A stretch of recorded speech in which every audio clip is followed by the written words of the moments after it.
Hi guys, welcome back to the next episode of What's YouTubers. Today we're looking at college humor, so let's get into it. Welcome back to the next episode of What's YouTubers. We're looking at What's YouTubers. We're talking about college humor.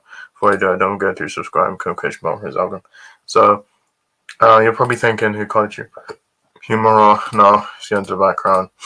So they're called Dropout now. Dropout, formerly known as College Humor, is an American improv comedy collective located in Los Angeles, which grew out of a former comedy website created by Josh Abramson and Ricky Van Even in 1999, College Humor. In early 2009, College Humor's editorial staff wrote and starred in their own TV show, The College Humor Show, on MTV. Dropout, operated by CH Media, an independent production company owned by Sam Reich, Mr. Icon. They joined October 9th, 2006, and yeah, so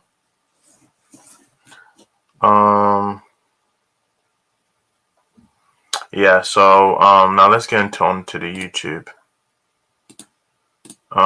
Let's get into the YouTube channel. Which is called Dropout, which I'm not gonna call it Dropout, I'm honestly gonna call it College Humor because that's what it's known for. So yeah, now they had really good skits on here. They had Unsafe Sex, they had Why Girls Don't Fart, they had Why Guys Buy Condoms, Why Girls Buy Condoms, First Kissed, Honest Twister commercial. They also had Dorm Bathroom, The Cell Phone Reunion. There's so many good ones they had. So it's the most viewed one is Realistic Hollywood Sex, and there's 6 girls you'll date in high school. The whole and yeah, the oldest video was Street Fighters, the later years. Yeah, you're probably thinking what went wrong.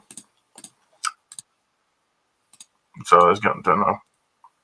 Here's my Sunny Galaxy Z V2. Flip 5 and Chromebook, available on EE.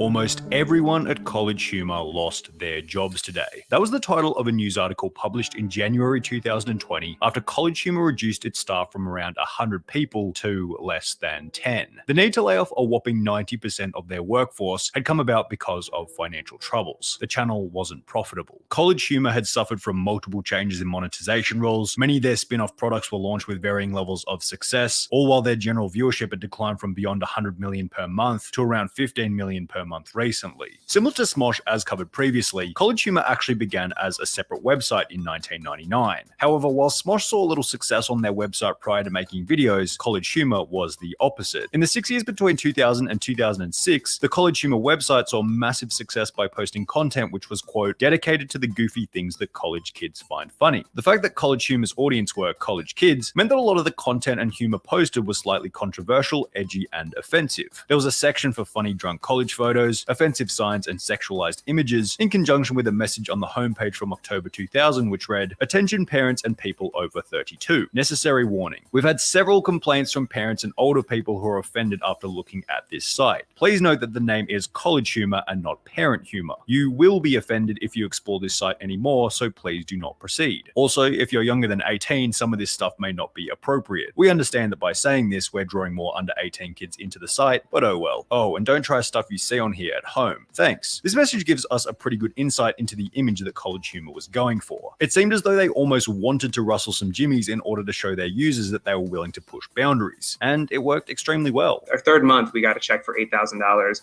for really, minimal traffic. And I remember that was sort of like the moment where I realized this is actually like a real thing. By the mid-2000s, College Humor's Google trend graph was clearly showing the site's popularity, which, luckily for College Humor, drew the eyes of another large corporation offering this comedy website the opportunity of a lifetime. $20 million.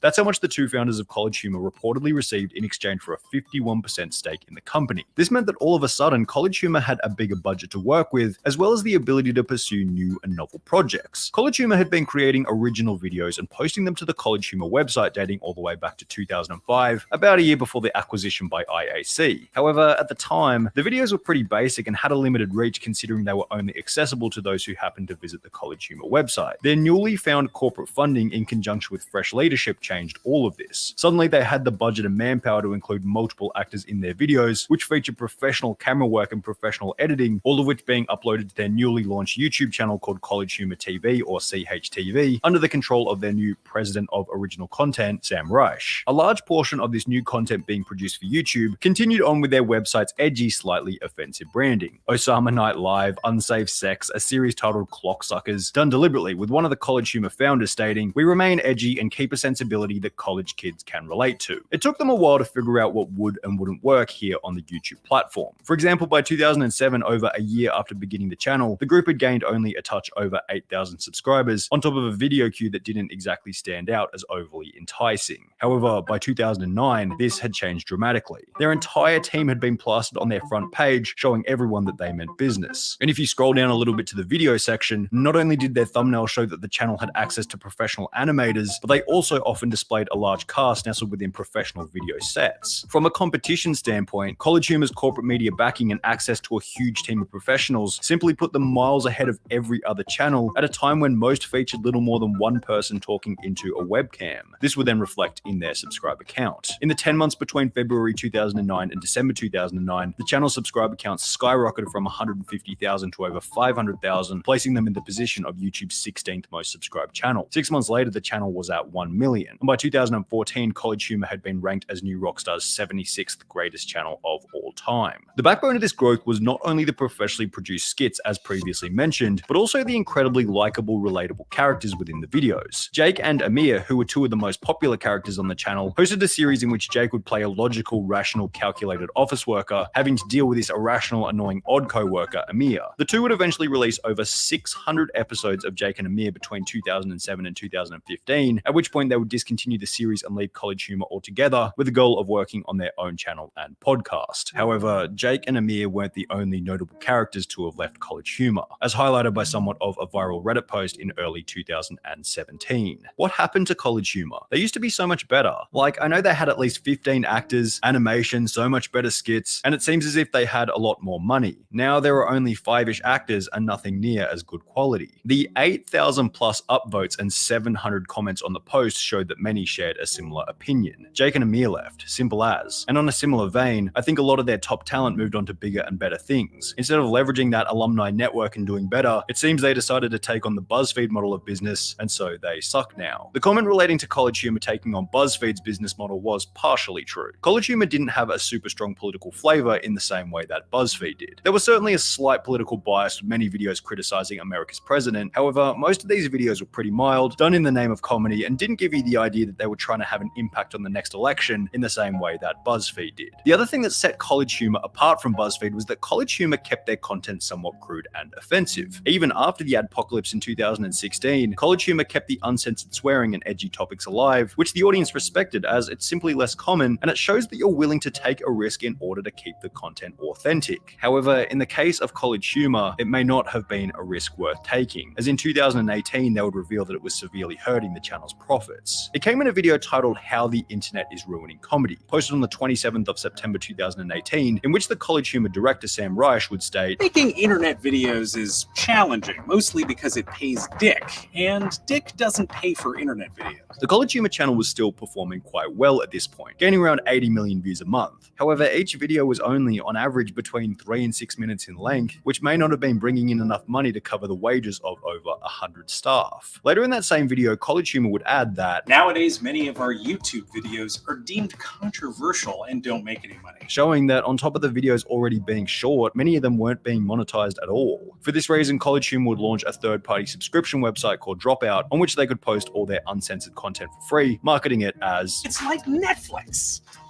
but worse.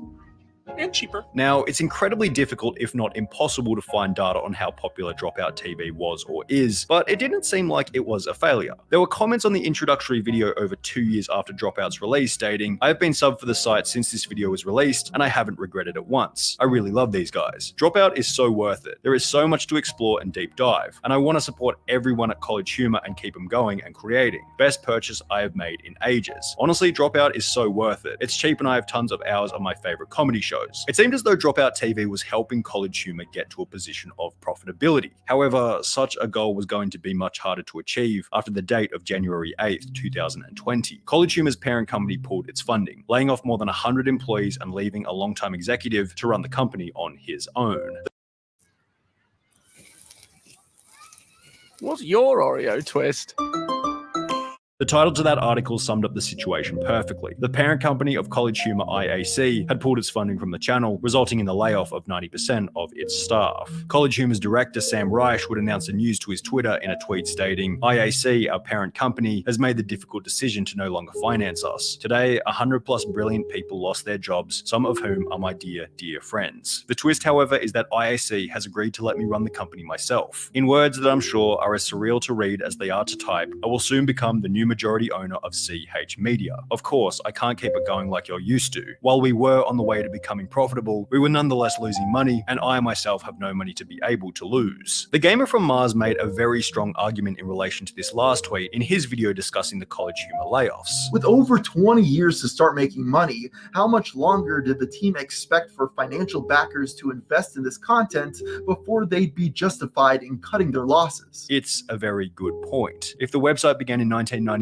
was funded by IAC in 2006, and was still unprofitable by 2020, 14 years later, IAC were probably getting pretty sick of waiting around for the project to take off. The gamer from Mars then goes on to state another thing. Their lack of profitability would likely be acceptable if the business was growing. Yet all signs showed that things were actually going in the opposite direction. Their Google search volume was down tremendously alongside their YouTube viewership, which had also taken a dive since the early days of the channel. After 14 years without profitability in a business that was seemingly headed in a negative direction, it's hardly surprising to hear that IAC eventually decided to pull the plug. However, things certainly weren't over, and unexpectedly, the removal of IAC's funding might have actually been a blessing in disguise. In the 12 months prior to IAC pulling its funding, working with its full Because we probably think about it now. Now they have Dropout, which they've retired the channel to Dropout, which I didn't even know that they renamed it to. I think it's this last month they did it. Anyway, Final Fours. Now I like CollegeHumor. I think it was probably one of the favorite channels I actually watched when I was because I was so like into YouTube, and I think it was one of the channels I would usually watch. So yeah, so guys, so much my best. My next one. Bye.